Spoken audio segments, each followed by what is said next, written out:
wasn't here a minute ago. Regular flushing of the device with normal saline is a commonly employed strategy to prevent occlusion and infection. Hello again. But the impact flushing has on blood componentry and the vessel itself is poorly understood. Who put that there? Here, due to the presence of the catheter, blood flow is slightly slower than normal. Over time, platelets will transform during the process theorized in Virchow's triad.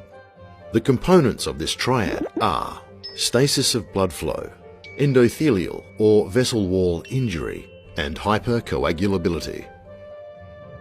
The very act of IV cannulation causes the vessel wall to be injured and interrupts blood flow due to the space it occupies, which causes the activation of platelets, ultimately contributing to thrombus formation.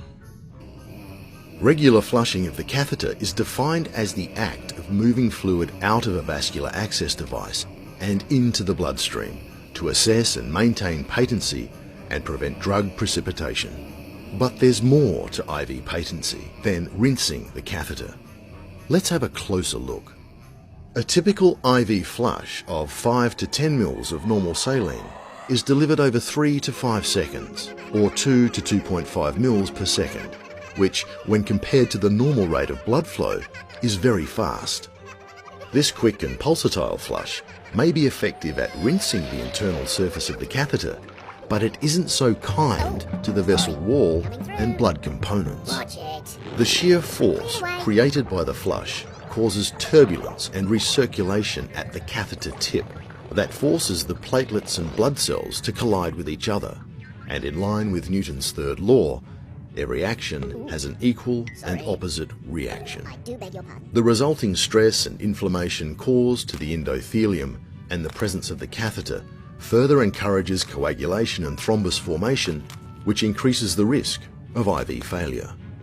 It could be that the quick flush, while good for rinsing the catheter, may not be so good for the vein and blood flow, and may be a contributing factor to IV complications and failure. Mind how you go. With this knowledge of the potentially adverse physiological response to high-pressure flushing or infusion, we hypothesize that the optimal flushing or infusion should mimic the rate of blood flow similar to that of the patient. To minimize stasis and platelet activation, best IV maintenance practice may be a combination of slow, continuous infusion combined with regular intermittent flushing delivered with a gentle technique to minimize the inflammatory response. And this means a happy vein, a happy IV catheter, and a happy patient.